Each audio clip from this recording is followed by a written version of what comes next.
De ahí pues empiezan a hacer ya como tal la definición o estar más en como empezar a jalar todos los hilitos de lo que es el pie diabético y empezar a hacer algo ya más definido, porque ese es parte del problema, que no tenemos una definición o no teníamos una definición como tal, ni protocolos bien estructurados para la adecuada atención. Muy pocos médicos estamos tratando y categorizando al paciente diabético de forma sistemática y protocolizada. Hay un desconocimiento general de la población y de tratamientos incorrectos. Anoche leía en Facebook precisamente una reflexión de un angiólogo que está en la Ciudad de México, que conozco cercanamente, y él escribe para un periódico, frecuentemente está escribiendo mensajes a la sociedad sobre nuestra especialidad, y la reflexión que hacía anoche precisamente en la nota era esta, que hay un desconocimiento tan importante en la enfermedad que es una ventana de oportunidad para vender otros productos y cosas y tratamientos no establecidos, tratamientos no reconocidos, que pierde importante valor en el tiempo la atención adecuada de un paciente diabético. No se los quiero mencionar, ustedes ya saben cuáles son. Y hay un grupo, inclusive a nivel local en cada comunidad, se va a localizar alguien que está tratando del pie diabético sin tener la menor idea de qué es lo que está haciendo. Y yo recibo muchos casos, no de uno o de otra persona, de muchos médicos que están tratando de en su mejor disposición, ayudar a un paciente con diabetes, con pie diabético, un pie diabético muy complicado y pues que no va a resultar. Y entonces viene a suceder que, pues bueno, ustedes ya saben que soy médico en la 30, que entonces uno es el malo, ¿no? Ahí al seguro no quiero ir porque ya me van a amputar, se van a ir por lo fácil. Y eso es precisamente lo que no queremos. Eso es precisamente lo que no queremos que suceda desde el principio. Entonces, bueno, pues ya toqué lo de mitos y tratamientos alternativos. En consecuencia, incapacidad prolongada, pérdida de la extremidad, pensiones, altos costos para el Seguro Social, yo que trabajo en el IMSS, muchos días de estancia hospitalaria, varias ocasiones tener que pasar a quirófano, entonces, y bueno, potencialmente mortal. ¿Qué es lo que dice la federación?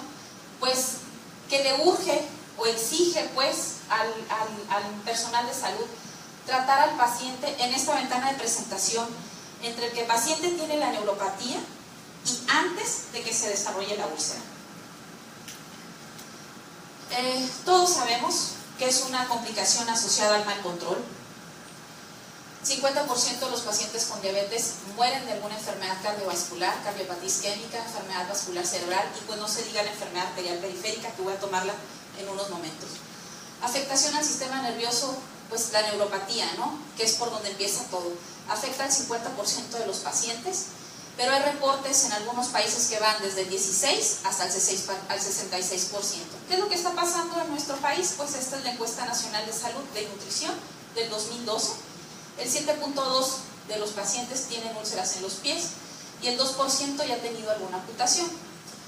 Yo creo que este 2% a nivel local es más, En el IMSS, el índice de amputación subió de 100.9 a 111.1 por cada 100.000 habitantes del 2004 al 2013. Esto es muy alto en comparación a países desarrollados, ¿no? Y este es precisamente el mensaje que nos dicen en la guía. En los países desarrollados, la incidencia anual del pie diabético o de la úlcera por pie diabético es aproximadamente el 2%. En estos países, la causa de amputaciones más traumáticas o la causa de amputación es aproximadamente del 1% en los pacientes con diabetes no traumática, ¿verdad? Pero resulta que en nuestro país es muchísimo más, cerca de hasta de un 12%. Entonces, bueno, pues ¿por dónde empieza todo? Pues por la fisiopatología. Tenemos que saber qué es lo que está pasando, qué es lo que hace la diabetes a nivel de nuestra extremidad para poder entender y poder actuar de forma correcta antes de que se presente una úlcera. hiperglicemia es igual a daño. Daño a nivel vascular, daño a nivel neurológico, neuropático, tanto autónomo como sensitivo como motor, y en la deficiencia inmunológica que te va a ocasionar la incapacidad que tiene el paciente de defenderse de estas bacterias. En cuanto a la clasificación, fíjense cómo la clasificación ha venido cambiando. Hay muchísimas clasificaciones en cuanto al pie diabético. La clasificación de Wagner es la más utilizada. Inclusive si ustedes abren cualquier link en el internet, lo primero que va a salir es Wagner. ¿Y qué es lo que pasa? Pues que lo único que dice la clasificación de Wagner es esto: no hay ninguna úlcera, hay una úlcera superficial, una úlcera profunda, una úlcera más absceso, más úlcera, más gangrena, y no habla de la fisiopatología. Entonces, cuando el Grupo Internacional de Pie Diabético se empezó a reunir, pues dijo, eso no nos sirve, y empezaron a hacer otras clasificaciones. Hay otra en la Universidad de Texas, un muy buen intento, y allá agregó infección, isquemia y profundidad. La PEDIS también ya agrega la profundidad, la extensión, la fase de cicatrización, y si está asociada a una condición agregada como insuficiencia renal o cardiopatía. Y si quisiéramos hacer un estudio en relación a pie diabético, esta es la clasificación que tenemos que usar hasta este momento. ¿Por qué? Porque es la que reconoce el Grupo Internacional de Pie Diabético. Sin embargo, en esta guía, actualmente, 2017, ya hay otra clasificación. Esta clasificación es la de San Elian. Y esto lo voy a dejar pendiente porque lo vamos a tomar más adelante. ¿Okay? Entonces, ¿de qué nos sirve esto si esto no nos va a clasificar el riesgo en el paciente? Entonces la guía dice, bueno, vamos a ponerle riesgo: riesgo 0, riesgo 1, riesgo 2 y riesgo 3. Riesgo 0, pues es aquel paciente que tiene bajo riesgo y que tiene una sensación plantar normal. Riesgo 1 o moderado es aquel paciente que ya perdió la sensación protectiva de su pie. Riesgo 2, aquellos pacientes que efectivamente ya también perdieron la sensación protectora de su pie y que ya tienen agregada un problema circulatorio o una deformidad en su pie. Inclusive ya toman en cuenta la onicomicosis. Y el riesgo 3, pues todo lo demás en esto que ya ha padecido el paciente y que ya tienen historia, tanto de una amputación o de haber padecido o estar padeciendo una úlcera, ¿no? ¿Y qué es importante de esto? Bueno, pues que tenemos un gran porcentaje de pacientes en esta categoría. Y no podemos clasificar a los pacientes aquí y acá, se nos van de las manos, no los identificamos, no sabemos dónde están. Entonces podemos tratar de que estos pacientes, encontrarlos y hacer algo antes de que los terminemos amputando. El 85% de las amputaciones se pueden evitar. Bueno, por una úlcera sencilla. ¿Y a qué me refiero? Tengo un caso ahorita que me estremeció mi alma. ¿Por qué? Porque es un médico, es una persona muy llegada a mí. Se fue de vacaciones a Puerto Vallarta. Ella sabía que tenía una neuropatía. Yo ya se lo había dicho, ya habíamos hecho las pruebas de sensibilidad. Prácticamente él ya no sentía ni a la mitad de su pierna, hasta acá. ¿Okay? Se va a Puerto Vallarta, se pone unas chanclas y regresa con una úlcera por fricción. Yo me voy de vacaciones, un mes me voy a Europa. Cuando regreso, resulta que ya la úlcera había avanzado. No se quiso amputar. Llegué yo, pues hay que amputarte, le digo, hay que quitarte ese dedo. Y finalmente acabo realizándole una amputación transmetatarsiana y debridación amplia hacia el dorso del pie. Y ahorita lo tengo hospitalizado todavía. Entonces dice uno, bueno, ¿por qué pues? ¿Por qué sucede esto?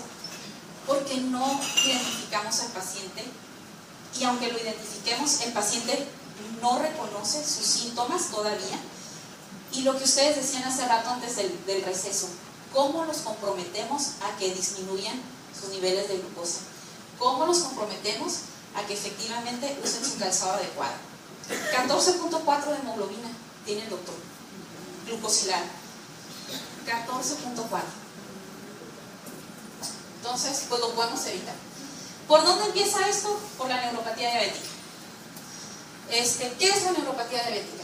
Es la presencia de los signos y síntomas de disfunción nerviosa periférica en el paciente diabético en ausencia de otra causa, ¿no? O excluyendo otra causa. La neuropatía diabética pues es tanto positiva como negativa, ¿no? Los síntomas positivos es aquello que siente el paciente, aquello que te va a referir, como pues los hormigueos o la insensibilidad, sensación de quemazón, el dolor que se presenta cuando está caminando o cuando está limitándolo a la movilidad, los síntomas que se aparecen al estar en declive, la extremidad o en la noche. No sé si se han percatado que el paciente les dice que en la noche es cuando siente el calambre, en la noche es cuando empieza el hormigueo. ¿Okay?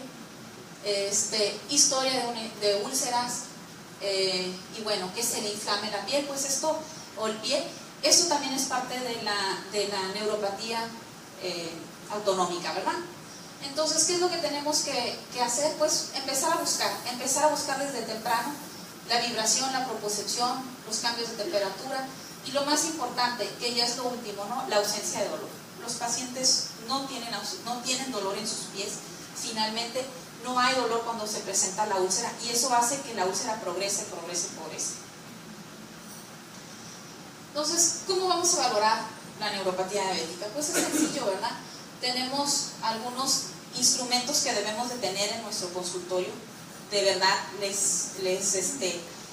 los invito a que los adquieran, que los tengan, porque es importantísimo identificar a este paciente. Un filamento tan sencillo se aplica en 4 áreas. Área del primer dedo, base del tercero, base del quinto, base del primero, en la región plantar. Evitar donde están las callosidades. El filamento tiene una capacidad de presión de 10 gramos. Uno lo aplica por 1.5 segundos o 2 segundos, hace la tensión, el filamento realiza un bucle y le preguntamos al paciente si lo siente o no lo siente. Esto puede ser con los ojos cerrados o con los ojos abiertos. Ustedes ya tendrían que valorar en cada caso si el paciente hace trampa o no hace trampa. Hay pacientes que están en negación. Y pues bueno, hay que pedirles que cierren sus ojos y verificar la prueba. Es importante que esta exploración neurológica la hagan también en presencia de un familiar, porque el paciente no se da cuenta o el paciente no quiere aceptarlo, pero el familiar se puede comprometer con ustedes como médicos y se da cuenta de ya la exploración que ustedes están haciendo, ¿no? Que hay falta en la sensibilidad. Lo primero que se va a perder, las primeras fibras que se dañan, son las fibras que transmiten la capacidad vibratoria o de la sensibilidad vibratoria. ¿Cómo lo exploramos esto? Pues igual, le pedimos al paciente, tenemos un diapasón, de 128 MHz, este diapasón se activa, emite una onda sonora, la podemos escuchar, le pedimos al paciente que lo escuche, el paciente lo escucha, inmediatamente que lo escucha lo ponemos en su brazo o en alguna saliente ósea proximal y el paciente te va a referir que efectivamente lo siente. Volvemos a activarlo, el paciente lo escucha y lo ponemos en el pie. ¿Okay? ¿Dónde? En el primer dedo. Si el paciente no lo siente, pues agua pasa por mi casa, ¿verdad? Hay que ir subiendo también el nivel de la exploración, ir subiendo las salientes óseas sobre el malleolo, sobre la región de la tibia, para identificar hasta dónde está la percepción afectada. Hay otros dispositivos que también son útiles, como un vibrómetro. Este vibrómetro pues todavía es más preciso, 15 MHz es lo que podemos considerar como normal. Conforme va aumentando los megahertz que el paciente necesita para sentir, pues es el paciente que está más en riesgo. Y pues la temperatura, ¿verdad? Este aparatito yo no lo tengo, lo voy a comprar, se los prometo. ¿Qué es lo que hacen? Este aparato da 2 temperaturas, una fría y una caliente. Es de pilas, es recargable, emite temperaturas de 35 a 45 grados de un lado y de 5 a 10 grados al otro. Entonces el paciente tiene que tener la capacidad de poder percibir la temperatura. El dolor, en cuanto a la sensación o el dolor, pues hay varias escalas. Hay escalas muy complejas, hay inclusive con nombres muy rebuscados, pero aquí lo importante es si el dolor,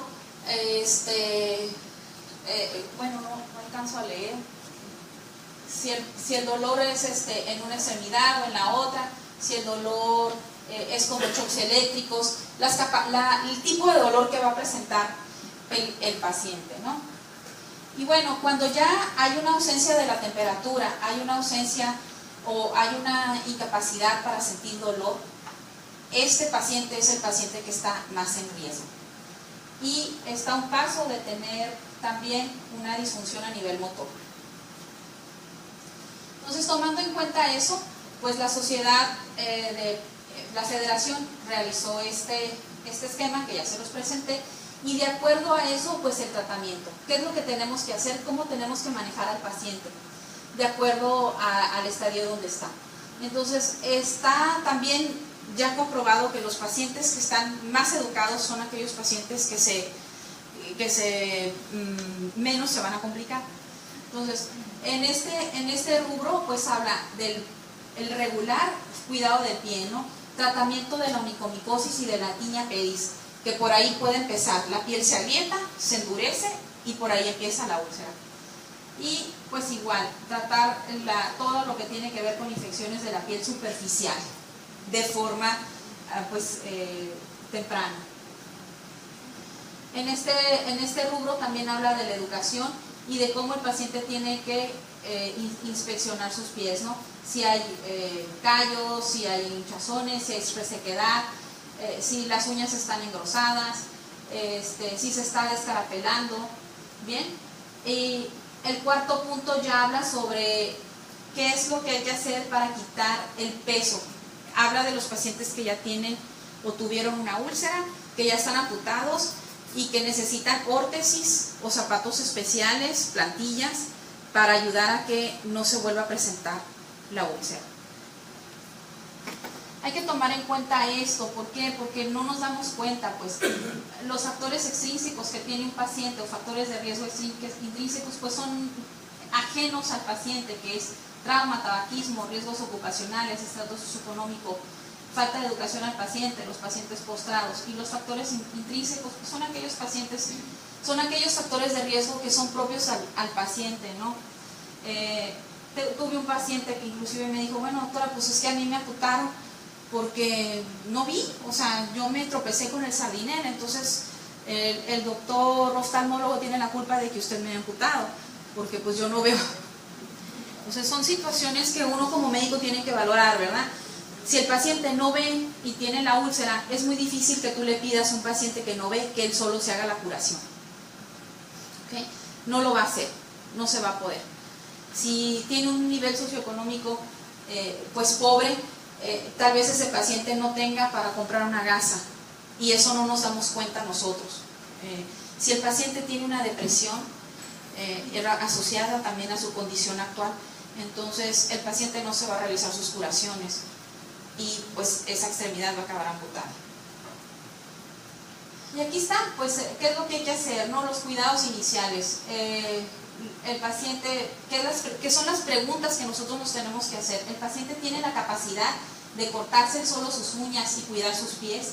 ¿El paciente está en habilidad o es capaz de entender la necesidad de estar valorando sus pies diariamente? ¿Lo entiende, pues? ¿El paciente tiene la capacidad de verse la planta de los pies? Hay una neuropatía, hay obesidad, hay retinopatía, que estén evitando que el adecuado cuidado del pie. Entienden lo que es la neuropatía diabética y la enfermedad arterial periférica. El paciente entiende cómo tiene que manejar su glucosa y cómo prevenir la neuropatía y las úlceras, y potencialmente esto lo puede llevar a la muerte. Entienden que necesitan una actividad crítica para mantener su hemoglobina glucosilada en 7 o por debajo de 7. ¿Cuándo tengo que reenviar al paciente a que se capacite o educar? No sé si ustedes como médicos familiares tengan algún departamento de educación continua para el pie diabético. Sé que existe en IMSS, no sé si en sus unidades aquí en esta localidad lo tengan. Sí.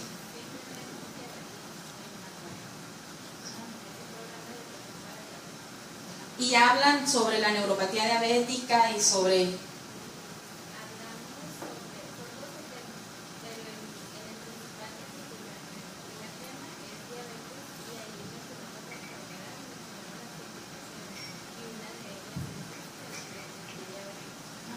Sí, yo creo que efectivamente el educar al paciente pues ya se reconoce que tiene un impacto positivo en evitar las amputaciones. Perdón, la plática 10 también tenemos cuida tus dientes, pies y vacunas, de ahí les entregamos un tríptico de pie diabético y ellos pues hacen sus preguntas también. Sí, estos programas son muy importantes que se lleven a cabo. A mí me ha tocado muchísimos pacientes en la consulta que llegan muy asustados. No sé desde qué enfoque están manejando sus pláticas. Estamos hablando de pacientes tanto IMSS como externos, ¿verdad? Que más allá de tener el pie diabético ya como una complicación, ya están asustados de que van a acabar amputados, pues. Entonces, yo creo que aquí hay que cambiar la perspectiva de la plática al hablarla con el paciente, de que hay que evitar la amputación, pero tal vez que él aprenda a reconocer sus síntomas de la neuropatía para poder decir en qué clasificación está, o poder ubicarlo en una clasificación y entonces poder evitar el riesgo. Más bien creo que en ese sentido tendrían que estar actualmente los programas de apoyo para el paciente, y no tanto de pues amedrentarlos de que vas a acabar amputado, te van a cortar el pie, porque eso mismo ya hace que el paciente acuda de forma tardía. Retrasan su tratamiento por ese miedo y esa ansiedad que le genera el hecho de pensar que van a acabar amputados. Y pues acá hay otras recomendaciones sobre el calzado. Entonces, la neuropatía diabética definitivamente es el principal factor de riesgo, es el factor de riesgo número 1, es el que se va a presentar de forma inicial. Ahora, el siguiente factor de riesgo asociado a la enfermedad por pie diabético pues es la enfermedad arterial periférica. La enfermedad arterial periférica es la enfermedad que va a hacer que una úlcera se perpetúe, que no podamos controlarla por la isquemia. Entonces, igual, pequeños datos de epidemiología. En la población general, 4.5 pacientes van a tener enfermedad arterial periférica, 9.5 asociado a diabetes, ¿verdad? La tolerancia a la glucosa, en pacientes con tolerancia a la glucosa normal, 12.5. En pacientes que tienen diabetes o intolerancia a la glucosa, 20.6 en otro estudio, ¿verdad? Entonces está demostradísimo que los pacientes con diabetes tienen un mayor riesgo de presentar enfermedad arterial periférica y tienen mayor riesgo de tener una amputación. A mayor prevalencia de eventos cardiovasculares o en combinación de la enfermedad arterial periférica hasta un 21.14, y este punto se está tomando en cuenta de forma muy importante también a nivel internacional, porque nos preocupamos mucho por los pacientes que ya se infartaron, los pacientes que ya tuvieron un EBC, pero resulta que los pacientes que tienen enfermedad arterial periférica, que se puede detectar con un índice tobillo-brazo, tienen un riesgo agregado de tener enfermedades cardiovasculares. O sea, lo que queremos es cambiarlo, identificar a los pacientes que tienen enfermedad arterial periférica para poder así evitar el riesgo cardiovascular o el riesgo de EBC ocasionado por una enfermedad carotídea. No al revés, que es lo que nos está sucediendo. Los pacientes que ya tuvieron un EBC tardíamente llegan con nosotros por una enfermedad arterial periférica. Entonces, nuestra prueba de escrutinio, que ahorita lo vamos a ver, que es el índice tobillo-brazo, queremos que suceda al revés. Identificar a los pacientes que tienen índice tobillo-brazo normal para poder decir que este paciente tiene un riesgo agregado de eventos cardiovasculares centrales, tanto embolia cerebral como cardiopatía isquémica. Otro problema es que la diversidad de síntomas que presenta la enfermedad arterial periférica va desde los pacientes asintomáticos, que no es posible valorar una claudicación, hasta aquellos pacientes que se presentan con necrosis y pues que no los estamos identificando. Y lo que dice la guía, los médicos no valoran o exploran al paciente y se pierde esta oportunidad de diagnóstico. Entonces, ¿qué es lo que dice la guía 2017 de la Federación? Pues que Hay que explorar anualmente para enfermedad arterial periférica a aquellas personas que tienen diabetes más de 50 años y personas con diabetes que tienen riesgo de enfermedad arterial periférica, tales como enfermedad cardiovascular o cardiopatía isquémica, enfermedad cerebral, dislipidemia, hipertensión, tabaquismo y diabetes más de 5 años. O bien aquellas personas que tengan una úlcera en el pie o una necrosis y que deben ser examinados con una valoración por el angiólogo independientemente de la edad, o para buscar una enfermedad arterial periférica.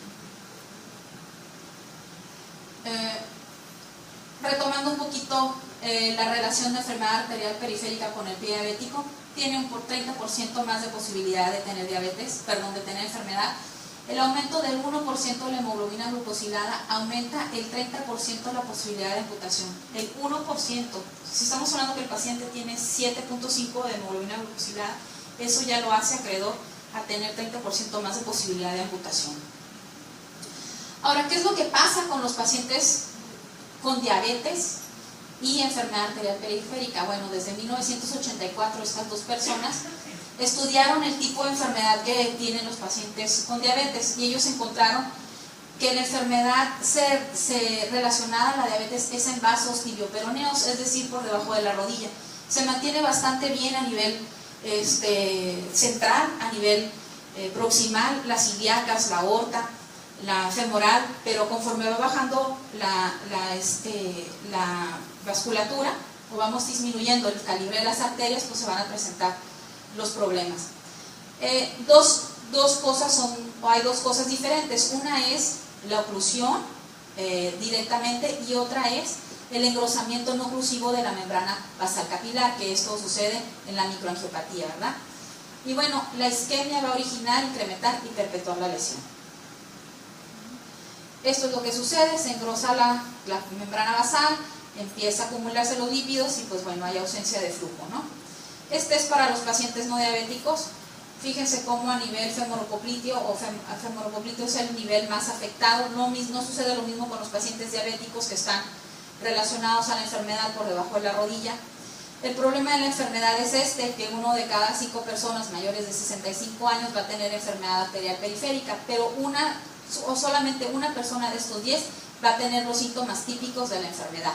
Entonces se nos vuelve muy difícil identificar a estos pacientes porque no los estamos detectando, porque no los exploramos, porque el paciente no acude, porque el paciente no tiene síntomas, porque el paciente tiene otras enfermedades como una insuficiencia cardíaca o una neumopatía y que hace difícil realizar el diagnóstico.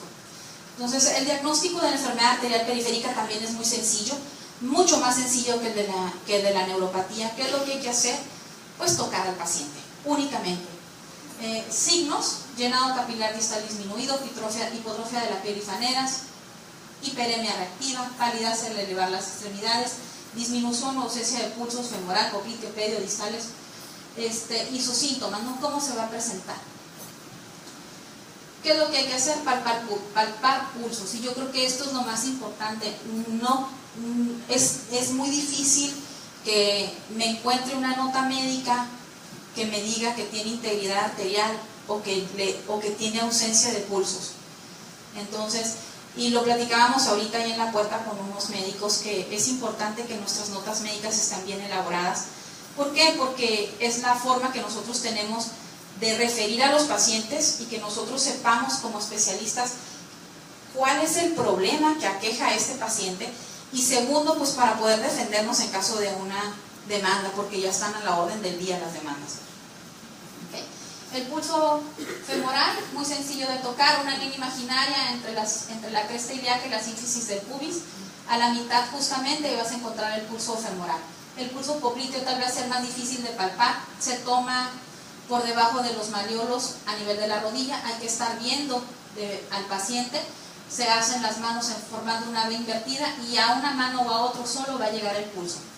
El pulso tibial posterior por detrás del malleolo interno, y el pulso pedio haciendo una línea imaginaria que va trazando desde el espacio interdigital del primer y segundo dedo hacia el espacio que hace los extensores a nivel del tobillo, y justamente a la mitad ahí va a estar el pulso pedio.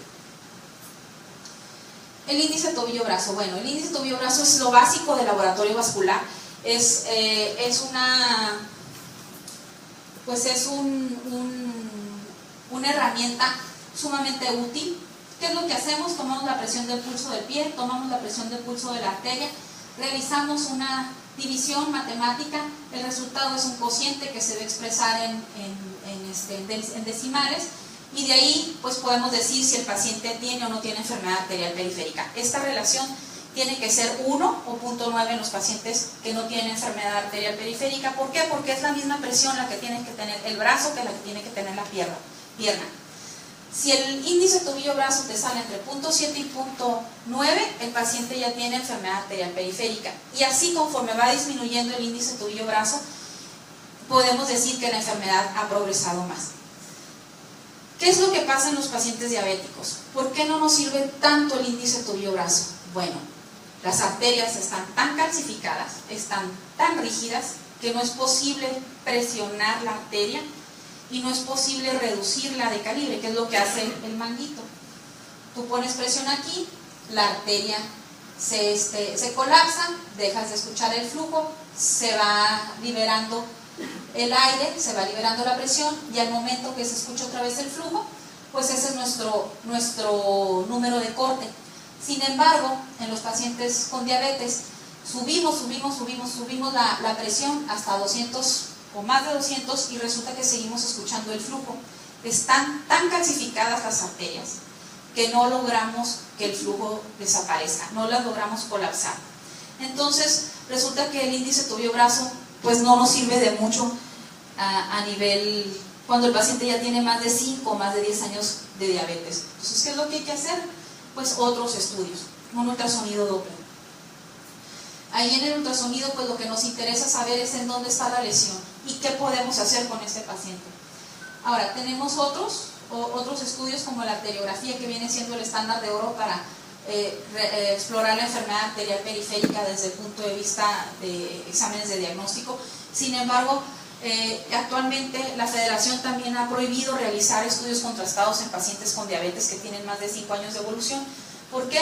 Por el problema o la nefropatía diabética. Entonces estamos tratando de evitarlos. Entonces, ¿cuál es la recomendación que emite la guía? Muy sencilla: palpar los pulsos. El paciente tiene el pie tibio o frío, hay cabello o hay pelo creciendo en la extremidad, los tobillos, a nivel de la pierna.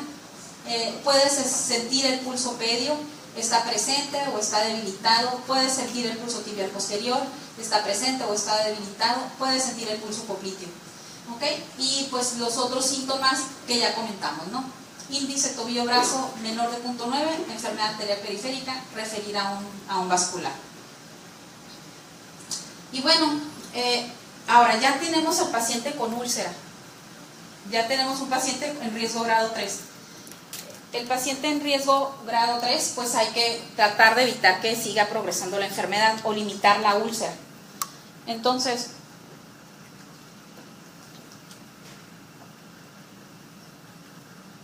¿qué hay que hacer? Identificar los factores de riesgo. El paciente tiene neuropatía periférica, pérdida de la sensibilidad.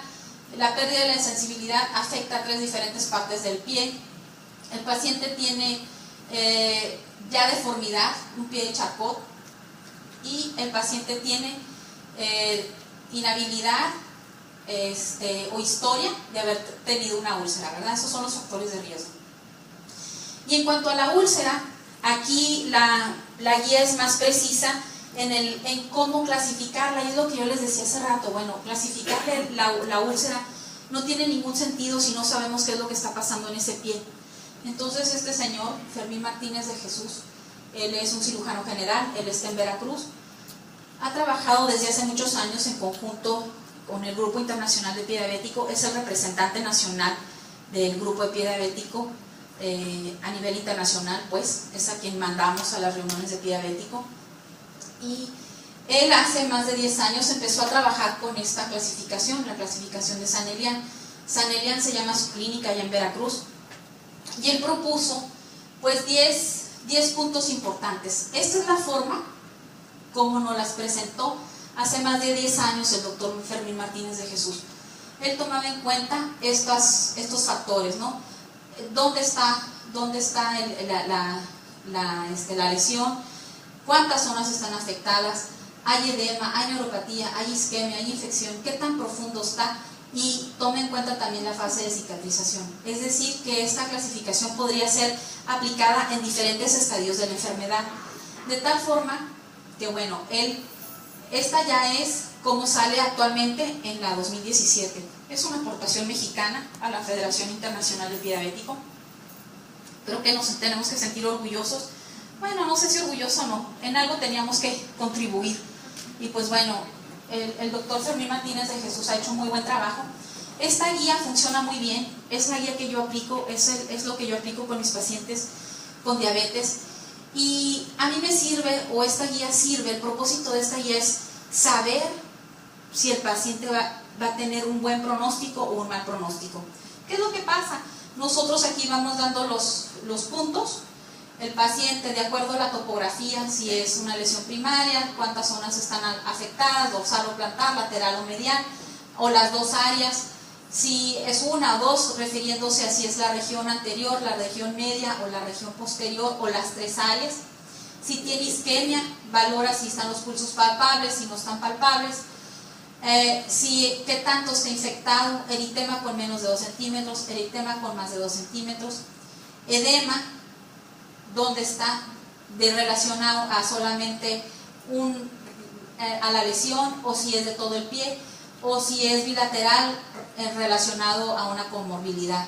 En cuanto a la neuropatía, si siente o no siente su pie, aplica aquí la escala con el diapasón y aplica también el vibrómetro, y que esto lo pueden obviar, obviamente, o si ya tiene una osteopatía de Charcot, ¿verdad?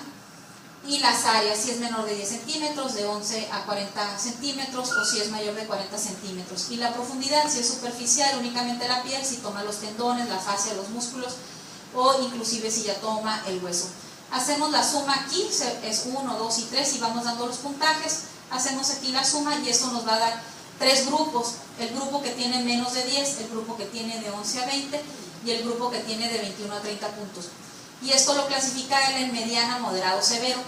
Y finalmente, ¿para qué me sirve? Pues porque aquí él dice que si tienes un paciente grado 1, entonces es muy probable que la herida cierre. Tiene bajo riesgo de amputación. Si tienes un grado moderado, entonces el paciente tiene una posibilidad buena de tener una respuesta biológica adecuada con el tratamiento que emitamos, y tiene un 30% de posibilidad de amputación. Pero si el paciente ya está en el estadio 3, un riesgo, un grado severo, entonces la extremidad está amenazada, hay 70% de posibilidad de que la pierna acabe amputado o el pie acabe amputado, y también hay riesgo de muerte, ¿no? ¿Qué es lo que dice aquí? Pues que hay que usar, va a haber pobre respuesta biológica al paciente si no usamos state of the art, o sea, el tratamiento de vanguardia. Y esto va más en relación a la isquemia. Tal vez este grupo sea el paciente que está con isquemia o el que está sumamente enfermo, ¿no?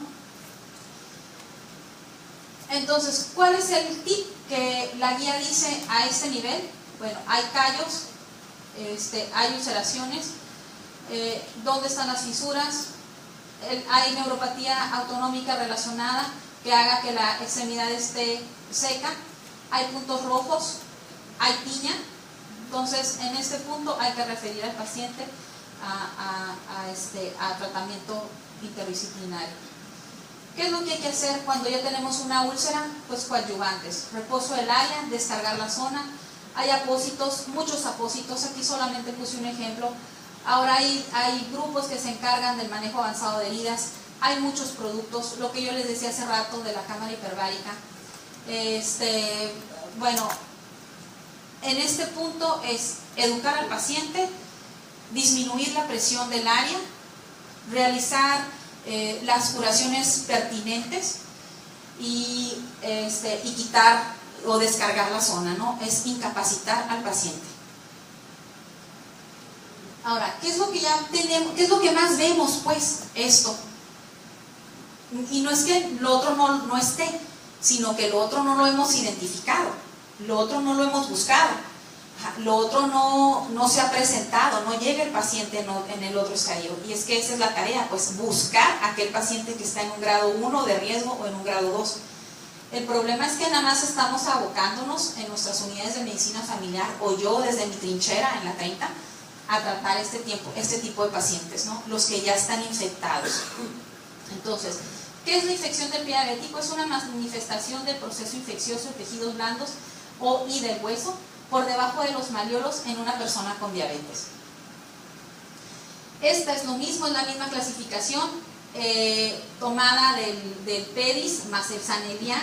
Ellos también manejan 3 grados. El tercer grado es cuando hay respuesta inflamatoria sistémica. Justamente ayer apliqué con mi interno aprovechamos que traíamos la plática, apliqué con mi interno la clasificación Sanelian. Fiebre, taquicardia, escalofríos, leucocitosis arriba de 20.000. ¿Y qué creen que hicimos? Lo amputamos. Le íbamos a hacer una debridación y terminamos amputando. Hicimos una amputación transmetatarsiana. Entonces, pues se cumplió el presagio del doctor Fermín Martínez de Jesús en ese paciente, ¿no? Entonces, y eso es lo que estamos haciendo, desgraciadamente. Entonces, es la misma clasificación. Igual, ¿qué es lo que hay que hacer? Valorarlo. Si hay ahora sí que me van a disculpar porque es demasiada información en la diapositiva. Es valorarlo, lo mismo que ya hicimos anteriormente. Si hay neuropatía, si hay enfermedad arterial periférica, aplicarles la escala de Sanelian. Los escenarios son muchísimos los escenarios. Todos son pie diabético. La fisiopatología en cada paciente es diferente. Yo podría decir que este es un paciente en isquemia, este es un paciente que tiene una úlcera crónica por apoyo, este es otro paciente con una úlcera neuropática, este es un paciente con osteomielitis. Todos estos casos son pie diabético. Todos tienen diferente fisiopatología, ¿okay? Que para eso es la clasificación. Los cuadros clínicos son muy variados, desde una celulitis, dolor, calor, induración, salida de material purulento, descarga, edema, hiperemia, fetidez, abscesos, necrosis, fascitis, necrosis más isquemia, hasta los pacientes que pueden llegar a la terapia. He tenido pacientes en la terapia intensiva por pie diabético. He tenido pacientes que no los alcanzo a amputar y que fallecen por pie diabético, por el grado de sepsis. Son pacientes que llegan muy tarde. Pero ahí estaban, cámara hiperbárica, curaciones superficiales, en fin. El siguiente punto pues es examinar la flora microbiológica que tenemos. Se pueden obtener pues los cultivos adecuados, tratar de tomar un cultivo también en sangre si el paciente está en sepsis. ¿Y cuáles son los agentes patológicos que encontramos? Pues todo el zoológico podemos encontrar. ¿Okay? Vamos a buscar los signos típicos en una radiografía. Hay que pedir una radiografía. Puede ser una radiografía inicial y podemos tomar radiografías seriadas también si el paciente está progresando mal. ¿Qué es lo que buscamos? Pues buscamos gas, buscamos también datos de osteomielitis, la calcificación de las arterias tibiales, la calcificación de las arterias a nivel del pie, cuerpos extraños también podemos encontrar. Ahora, cuando tenemos un paciente con pie diabético no reconocido o superficial y queremos saber si el paciente tuvo o tiene osteomielitis, entonces lo que necesitaríamos pedir es una resonancia magnética. No hacen las resonancias magnéticas para enfermedad lumbociáticas, mucho menos me van a hacer una resonancia magnética para un pie diabético. Entonces, pues reconocer la osteomielitis resulta un poquito difícil. Que era lo de SEA positiva. Bueno, ¿cuáles son los tratamientos que tenemos actualmente para el tratamiento del pie diabético? El tratamiento empírico tiene que ser de amplio espectro. Inicialmente el grupo de pie diabético decía, no tomen cultivos, ya sabemos que les va a salir flora mixta, empiecen con un antibiótico empírico. Pero resulta que ahora nos estamos enfrentando, entonces tenemos que buscar cuál es el agente mejor para cada caso. ¿Okay? Ya no podemos utilizar antibióticos ampicilina, ciprofloxacino. Esos medicamentos están ya fuera del alcance para tratar al pie diabético actualmente. ¿Qué es lo que utilizamos más comúnmente en nuestro hospital? Imipenem, metronidazol, ertrapenem. ¿Tienen o sí los tienen? No los tienen, ¿verdad? Y es lo que yo les digo a mis internos en la 30. Ustedes no pueden dejar ir un paciente con pie diabético. ¿Por qué? Porque ellos en sus unidades de medicina familiar no tienen estos antibióticos. Pero pues yo estoy solita contra el mundo. Están los cirujanos, están los internistas, están los urgenciólogos y es difícil convencerlos a todos. Es difícil. Entonces, pues por algún lado tenemos que empezar, ¿no? Y pues la tarea que les toca es que no me lleguen. Ayer justamente estábamos en una plática y decía el doctor Ríos Vacas, pues es que ya ahora vamos a tener ni la insulina, que ese punto se me faltó decirles en la enfermedad arterial periférica, ni la insulina ni los hipoglucemiantes orales van a disminuir el riesgo de enfermedad de grandes vasos. Está comprobado, no hay. Actualmente hay 2 medicamentos que hacen que se elimine la glucosa a través de la orina y esos medicamentos dan una esperanza para evitar la enfermedad arterial periférica. Pero pues él decía, bueno, pues nuestro negocio es tratar. O sea, sí, ¿verdad? Es lo que dice la industria, nuestro negocio es tratar. Pero no hay un negocio que se dedique a prevenir. Y entonces creo que es lo que nos toca a todos, prevenir. El tratamiento quirúrgico, pues esto ya es lo que me toca a mí. Desbridaciones, lavados quirúrgicos, justo y necesario, lo que tenga yo que hacer, drenajes de abscesos, fasciotomía, resección de tejidos desvitalizados, amputaciones mayores y menores, pues eso ya es lo que me toca. Entonces, el problema de la enfermedad del pie diabético es que pues es traicionera, es engañosa. Podemos ver un pie nada más hiperémico, un pie que en la superficie se ve nada más rojito, que podemos confundirlo con un pie de Charcot y resulta que tiene un absceso muy profundo, ¿no? Es rápida, de un turno a otro puede cambiar drásticamente y eso para mí es muy importante porque yo nada más tengo 2 días quirúrgicos y 3 días de la consulta, entonces yo no puedo abandonar la consulta por meter un paciente con pie diabético porque es tapar un hoyo, es destapando otro. Entonces, si tengo 2 días quirúrgicos y tengo que estar metiendo al paciente de forma dinámica y de forma regular a quirófano y rápido, pues pierdo esta oportunidad de darle un tratamiento oportuno. Entonces, lo que podía haber hecho el martes, si no lo hice el martes, pues ya me va a quedar para el jueves. Y si le iba nada más a hacer una debridación, pues ahora voy a hacer una amputación menor más la debridación. Entonces, o una amputación alta en lugar de una amputación menor. Y si los cirujanos y los médicos del hospital no están comprometidos, entonces el paciente pasa a piso, de aquí a que se asigne, me toca en la mañana o en la tarde, se asigna y entonces se va retrasando. Lo que hace que esto sea desastroso y monstruoso, ¿no?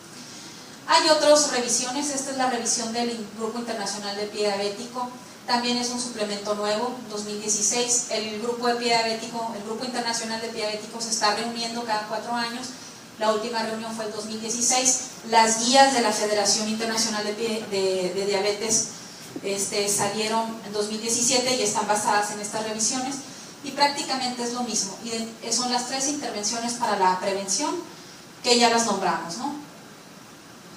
Pues no sé si tengan alguna duda, alguna pregunta.